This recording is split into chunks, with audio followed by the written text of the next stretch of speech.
और ये वास्तव में मैंने नहीं चुनाव लड़ाया था, चुनाव मुझे खुद लड़ना था, लेकिन जो गवर्नमेंट थी और जो नेता थे लोकल, वो मेरा सामना करने की उनकी हिम्मत नहीं थी, तो उन्होंने मेरी वोट भी कटवा दी। लोगों ने ये भी कहा कि बिक जाएगा, पैसे लेके चुपचाप बैठ जाएगा। तो एक तो ये मैसेज गया कि हम बिकने वाले नहीं हैं। दूसरा यह है कि हमें आदिमों के बारे में भी जानकारी मिली कि 100 रुपये में भी भीड़ इकट्ठी कर जाती है। मेरे 500 वोट है, मेरी 1000 है, और किसी का झंडा उठा के एक संगठन बना रखा है, फिर लोगों से पैसे का सौदा करते फिरते हैं। तो बहुत लोगों के बारे में जानकारी मिली, तो तजुर्बा में हैंड टू माउथ हूँ। अभी पैसे कमाऊँगा, कोशिश करूँगा ज़्यादा से ज़्यादा जोड़ पाऊँ। अब मैं वो तो विचार है लड़ने का नहीं, अगर जब पैसे इकट्ठे हो गए तो फिर तो लड़ने का नहीं, जीतने का। खाली एक दिन 500 रुपये कितने दिन का चलेंगे? एक दिन, एक घंटा, तो 500 रुपये में ही अपनी वोट का जो इतनी कीमती है, उन्होंने उसको बलिदान कर दिया। नहीं, आप गलत सोच रहे हैं। एक केस नहीं है, 2 केस चर्चित थे अब मेरे। एक में आज भी FIR हुई है, ठीक। 2 केस मेरे चर्चित हुए अभी इसी साल। अभी इसी नहर थाने में मैंने एक तहरीर दी कि एक लड़की ब्लैकमेल कर रही है, और मेरी पे कुछ जांच नहीं हुआ, पैसे कमाने के चक्कर में लग गए। ब्लैकमेल आपके क्लाइंट को कर रही है या आपको कर रही है? बलात्कार का मुकदमा तहरीर दे के वो जाग गया, जिंदा हो गया। और मैं जो हूँ गंगनेर थाने में अमरजीत इंस्पेक्टर थे, और एक मैडम दरोगा जी हैं करुणा, वो गलती से उसके बाप को उठा ले। बलात्कार, लड़के ने कहा कोई डकैती तो हुई नहीं थी, माल रिकवर करना था, तो लड़के रिपोर्ट लिख रही थी। लेकिन उससे 15 दिन पहले एक तहरीर दे रखी थी ब्लैकमेलिंग की, जांच उस पर भी होनी चाहिए थी। और जो सच है जाती, लेकिन जाने का नहीं है, शॉर्टकट रास्ता अपनाने की कोशिश है मित्र पुलिस की, और वो उसके बाप को उठा लाई। उस पर कोई जांच।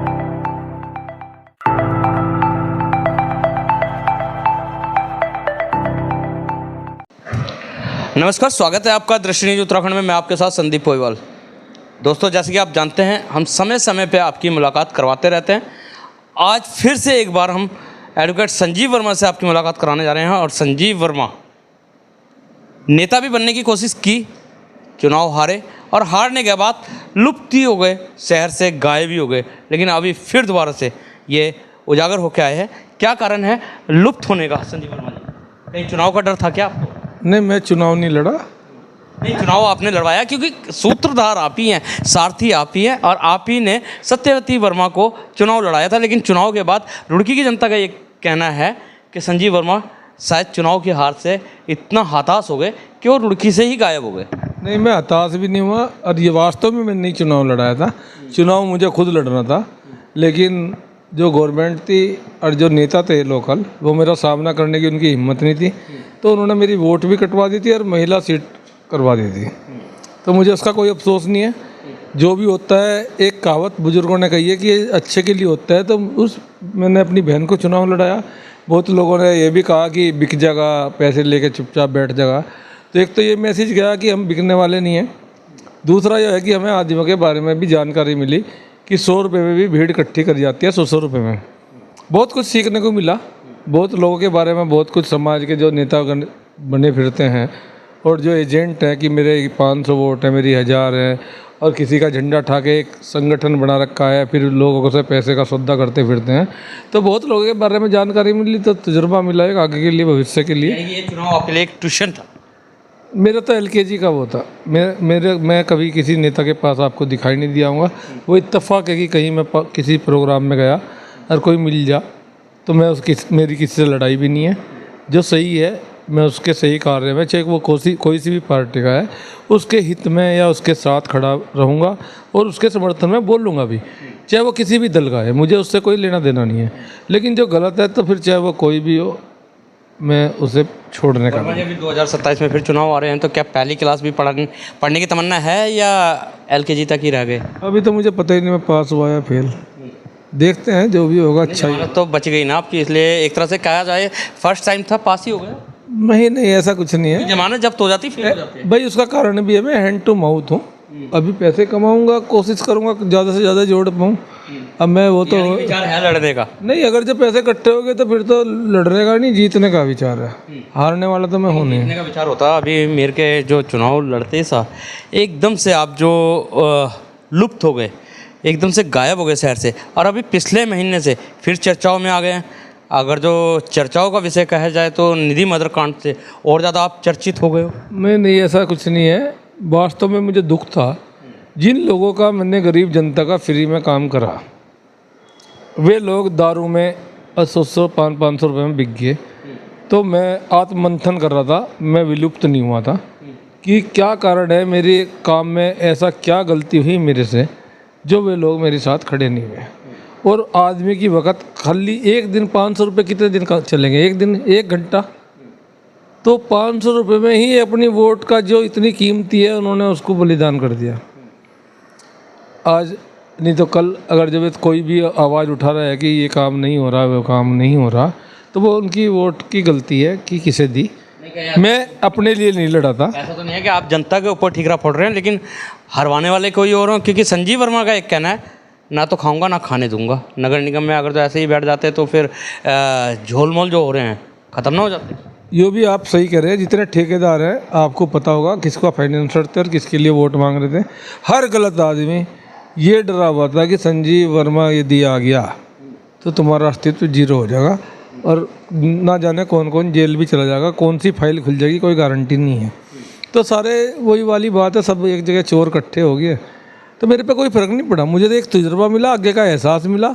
और ये भी अफसोस हुआ कि जिनके लिए मैं फ्री में लड़ा, मरा, भिड़ा, मेरे से पुलिस वाले अधिकारी भी नफरत करे थे, ठीक, कि आके किसी के लिए भी लड़न लगता है, हमें कुछ भी बोल जाता है। तो मुझे उनके बारे में पता लगा, वो मेरी आत्मा को ठेस पहुंची। बहरहाल संजीव वर्मा राजनीति में कहीं ना कहीं एलकेजी में रह गए हैं, लेकिन अगर जो बात करी जाए वकालत में, तो वकालत में वाकई एलएलबी आपने कर रखी है। अब भी एक बहुत चर्चा का विषय बना हुआ है आपका एक केस के फांसी की सज़ा और उम्र कैद की सज़ा निधि मर्डर कांड में। क्या था ये पूरा मामला? नहीं, आप गलत सोच रहे हैं, एक केस नहीं है, 2 केस चर्चित थे अब मेरे। एक में आज भी एफआईआर हुई है, ठीक, 2 केस मेरे चर्चित हुए अभी इसी साल, अभी इसी महीने में, और पिछले काफ़ी दिनों से चर्चित थे। और रही बात यह कि मैं विलुप्त तो 1.5 महीने से मैं दिखाई दे रहा हूँ। जब गंगनहर थाने में मैंने एक तहरीर दी कि एक लड़की ब्लैकमेल कर रही है और मेरी पे कुछ जांच नहीं हुआ, पैसे कमाने के चक्कर में लग गए। ब्लैकमेल आपके क्लाइंट को कर रही है या आपको कर रही है? बलात्कार का मुकदमा तहरीर दे के ब्लैकमेल कर रही थी, मतलब आपको? मेरे क्लाइंट को। मेरा मूड नहीं था किसी के लिए लड़ने का, लेकिन जब एक माँ अपने बेटे के लिए मेरे पास में आके रोने लगी, तो फिर वो संजीव मरा हुआ जाग गया, जिंदा हो गया। और मैं जो हूँ गंगनहर थाने में अमरजीत इंस्पेक्टर थे और एक मैडम दरोगा जी हैं करुणा, वो गलती से उसके बाप को उठा ले। बलात्कार, लड़के ने कहा कोई डकैती तो हुई नहीं थी, माल रिकवर करना था, तो लड़के को पकड़ लेती, रिपोर्ट लिख लेती। लेकिन उससे 15 दिन पहले एक तहरीर दे रखी थी ब्लैकमेलिंग की, जांच उस पर भी होनी चाहिए थी। और जो सच है जाती, लेकिन जाने का नहीं है, शॉर्टकट रास्ता अपनाने की कोशिश है मित्र पुलिस की, और वो उसके बाप को उठा लाई। उस पर कोई जांच नहीं करी, जो उस लड़के ने रिसीविंग है मेरे पास। और वहाँ से मैं फिर जिंदा हुआ और मेरे से उस माँ के आंसू देखे नहीं गए, और मैं खड़ा हो गया। और मैं करुणा मैडम गंगनहर में थी और अमरजीत इंस्पेक्टर, मैंने रिक्वेस्ट भी करी, भाई बेटे ने बलात्कार कर भी दिया तो उसे जेल भेज दो, मेरे पास है, तुम जांच कर लो, उसकी भी कर लो, उसकी भी कर लो। उस लड़की की एफआईआर लिख दी, जिसके माँ बाप उसके पास भी आज तक नहीं आए, जो टॉर्च फैक्ट्री में नौकरी कर रही थी। मेरे पास हर वो चीज़ है जो अपने गांव के एक क्रिमिनल लड़के के साथ में यहाँ आकर रही थी, एक मकान में रही। और बलात्कार का मुकदमा क्या है कि अकेला लड़का है, 8-10 बीघे ज़मीन है, इसे ब्लैकमेल कर लो, 15-20 लाख रुपए ले लो। और मेरी तहरीर पे कोई जांच नहीं करी, मुकदमा दर्ज कर दिया उसके खिलाफ, और मुकदमा दर्ज करके उसके बाप को उठा लाई। वैसे वर्मा जी ऐसे केस आजकल अगर तो देखा जाए बहुत ही देखने में आ रहे हैं कि सहमति होती है, फिर बाद में कहीं ना कहीं बलात्कार। तो ऐसे में पुलिस की भूमिका क्या होनी चाहिए? पुलिस की भूमिका, जब पुलिस फंस जाए तो उन्हें खुद पता अपनी भूमिका क्या करें। एक बार अब से 8-10 साल पहले सचिवालय वाले फंस गए थे, आपको याद हो तो उस लड़की के खिलाफ इन्होंने मुकदमा लिखवा के, क्योंकि बड़े अधिकारी थे, जेल गई थी वो ब्लैकमेलिंग में। और ऐसे भी और भी अधिकारी होंगे जिन पर ब्लैकमेल के केस है और वकीलों को पैसे 15-20 लाख रुपए की ऑफर दे रखो और फाइल हाई कोर्ट में पेंडिंग पड़ी हो। तो ऐसा तो है नहीं कोई चीज़ छिपती है।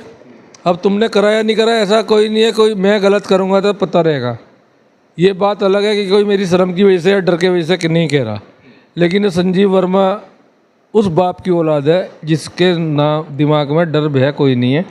अगर जो अपनी पे आवेगा तो सब कुछ कहेगा, इसलिए होश में रहो। अब मुझे शराफत से जीने दो।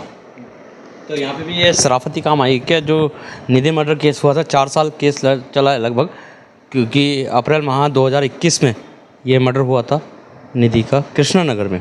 उसकी पैरवी कहीं ना कहीं आपने और आपके बेटे आलोक वर्मा ने की, और उनमें से एक को फांसी की सज़ा और बाकी को उम्र कैद की सज़ा हुई। ये अगर से देखा जाए तो डिस्ट्रिक्ट हरिद्वार में पहला मामला है फांसी का। अब आपने मुझे और मेरे बेटे का नाम ले ही दिया तो मैं नहीं ले रहा हूँ वर्मा जी, मैं नहीं ले रहा हूँ, ये पूरा शहर जानता है। चलो अब आपको एक बात बताता हूँ कि मैं इस ज़िले का सबसे बदनाम वकील था, और हर अधिकारी जो भी एसएसपी आता था वो मेरी फाइल खोल के मेरी जांच कराता था।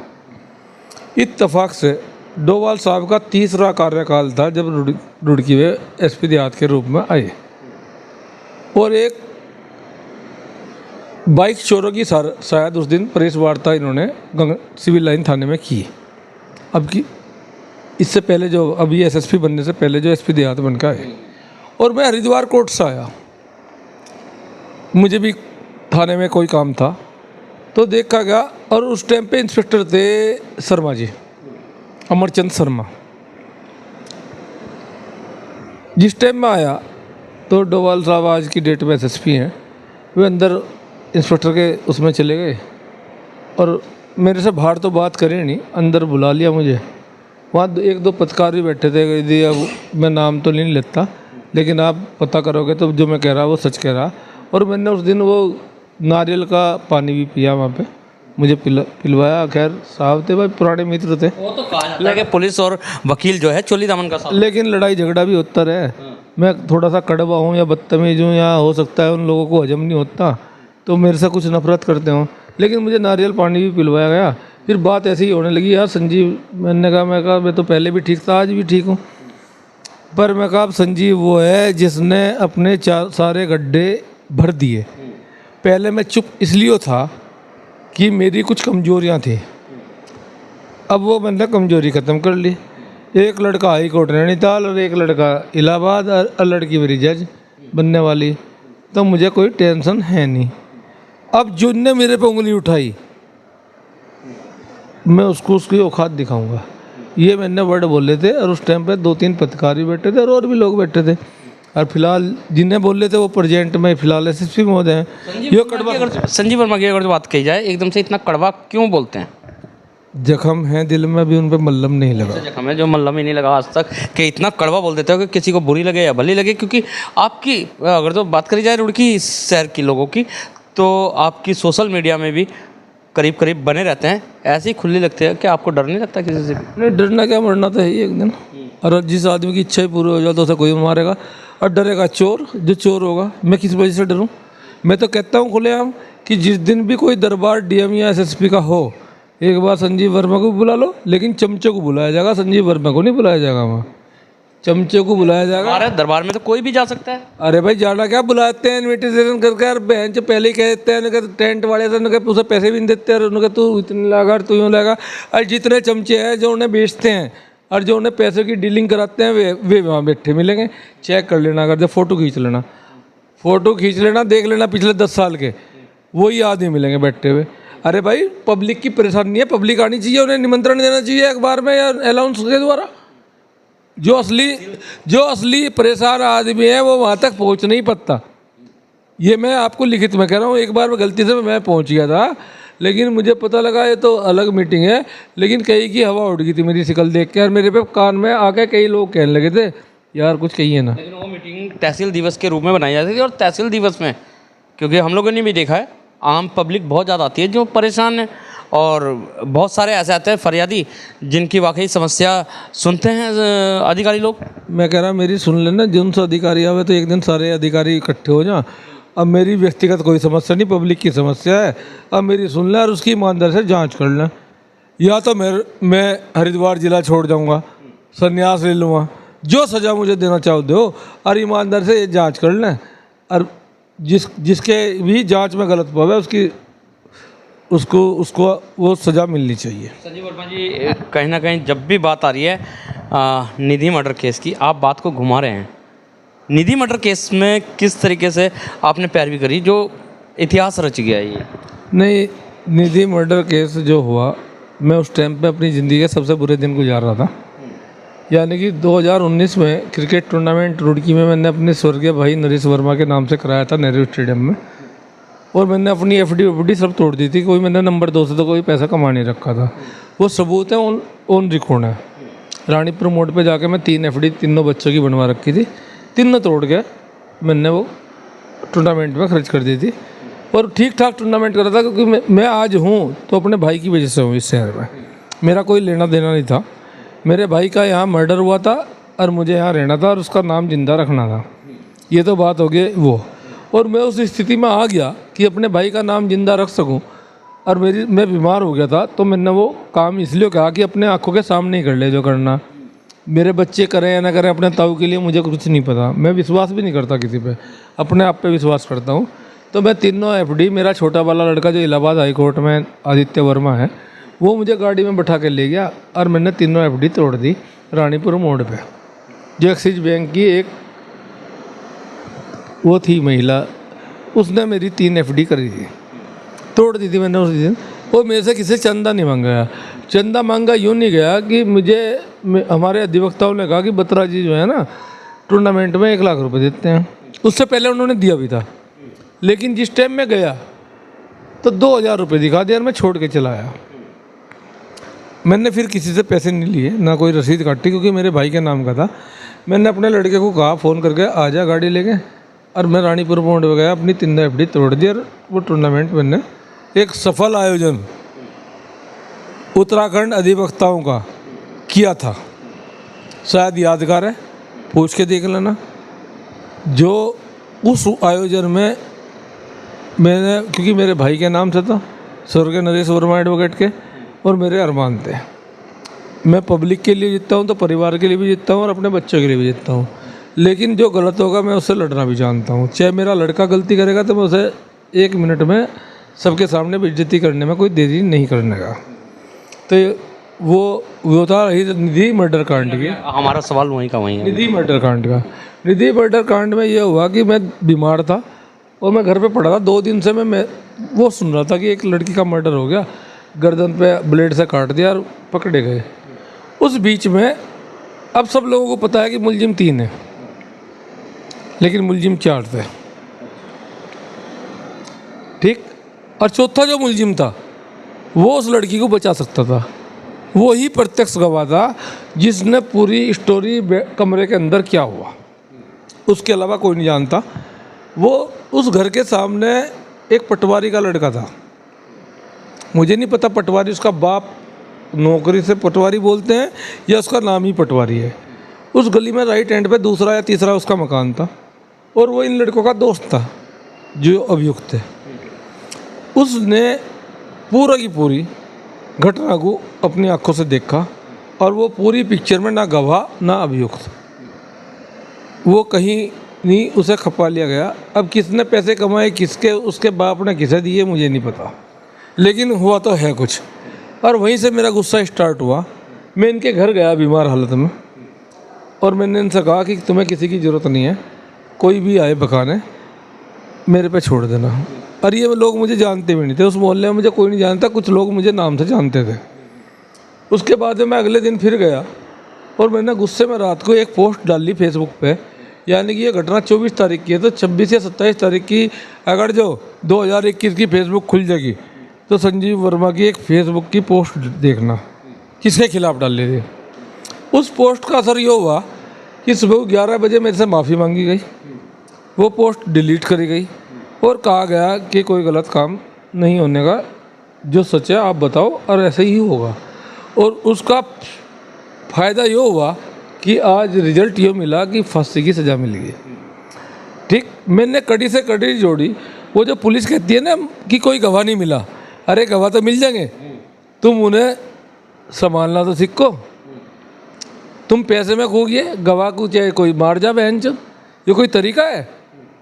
अरे भाई तुम्हारी जिम्मेदारी है, गवाह जब मिलेंगे जब उन्हें सुरक्षित पाओगे, तुम सुरक्षित रख पाओगे।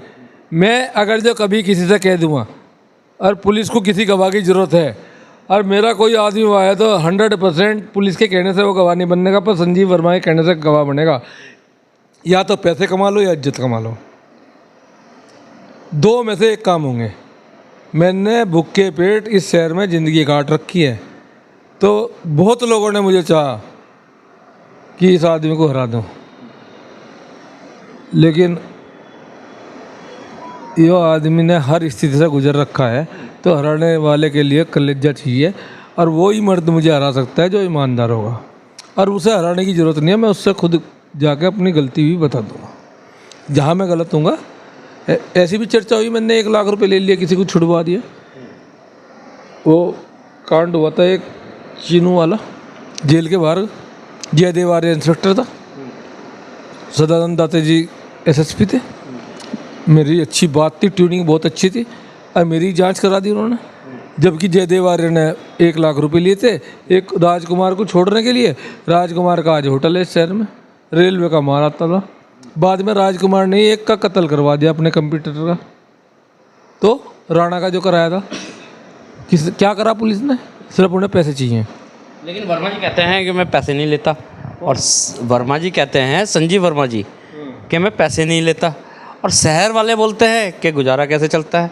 ये कुछ कहानी समझ में नहीं आ रही है वर्मा जी। पैसे लेता हूँ, मोटे लेता हूँ, अभी लिए बहुत तगड़े, लेकिन उससे लेता हूँ जिससे कोई ले नहीं सकता। धमकी दे के या बदमाशी दिखा के नहीं लेता, उसे कुत्ता बना के तलवे चटवा के पैसे लूँ, और माफ़ करना जानता हूँ। निधि हत्याकांड में माफ़ करने वाली कैटेगरी ख़त्म थी, वो एक हत्याकांड था। ठीक, एक आदमी मेरे पास आया, उसकी ज़मीन कब्जा ली, उसकी ज़मीन वापस मिल गई, तो संजीव अपना ठप्पा जरूर लगावेगा, पनिशमेंट संजीव देगा, तो ले लिए। उसका उदाहरण नहीं से, उसका उदाहरण नहीं कर। रेलवे से एक वो आई थी गाड़ी में, वो आता था बाल जमुनानगर से, वो यहाँ पे पित्तल के तांबे के वो गला के कुछ बनाते हैं। ठीक, तो मैंने पूरी गाड़ी अपने पास रुकवा ली थी, माल भरी हुई। बड़े बड़े नेताओं के उसके फ़ोन आए बदमाशों के, मैंने कहा भाई मैंने रोक रखी। नहीं लगता आपको बदमाशों से डरना किस बात का? राशिद आखिर में जब सब फेल हो गए थे, एक राशिद वकील साहब है, आप उनसे पूछ लेना। मैंने कहा भाई जब मैंने रोक ली तो ठप्पा तो लगाऊंगा संजीव वर्मा का, पैसे लूँगा। गाली दी, गाली गाली के मैंने 5 लाख रुपए लिए थे, और जब उनका माल दिया था। मीडिया में हो या सोशल मीडिया में हो, बेबाक अपनी बात बोलते हो। जरा सा भी नहीं लगता कि कोई मेरे ऊपर किस तरीके से एलिगेशन लगा लेगा, या कोई बातों को लेकर मेरे ऊपर भी मुकदमा कर सकता है? उनसे क्या डरना, 8 मुकदमे तो लिखे गए। जो मेरे चेते हैं, मुझे बहुत ईमानदार और सच बोलने वाला बता मैं, उन्होंने ही मुकदमे लिखवा दिए। यदि आप हो आज अधिकारी और आपके सामने मेरे पे खिलाफ मुकदमा लिखा गया, जेल भेजो ना, या भिजवाओ।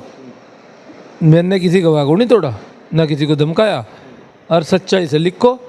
हिम्मत हो तो मुझे जेल भेज के देखो। एक डॉक्टर था, मैं बाप की इज्जत करता था, उसका मुकदमा लिख दिया सिर्फ मुझे झुकाने के लिए कि मैं डर जाऊंगा। संजीव मौत से भी नहीं डरता, उन्हें सोचना चाहिए। और वे चोर हैं या भ्रष्ट हैं, वे संजीव की शिकल से नहीं, संजीव की परछाई से भी डरेंगे। बहुत बहुत धन्यवाद दृष्टि न्यूज में बनने के लिए। तो ये थे हमारे साथ एडवोकेट संजीव वर्मा, जिनका साफ कहना है कि मौत से क्या डरना, क्योंकि मौत को तो एक दिन आना ही है। बेबाक अपनी बात बोलते हैं और बेबाक तरीके से जीते हैं, इसीलिए शायद इनका नाम पूरे शहर में नहीं पूरे ज़िले में बरकरार रहता है। तो मिलवाते रहेंगे इसी तरीके के खास शख्सों के साथ। जब तक के लिए दीजिए इजाज़त। जय हिंद, जय भारत, जय उत्तराखंड।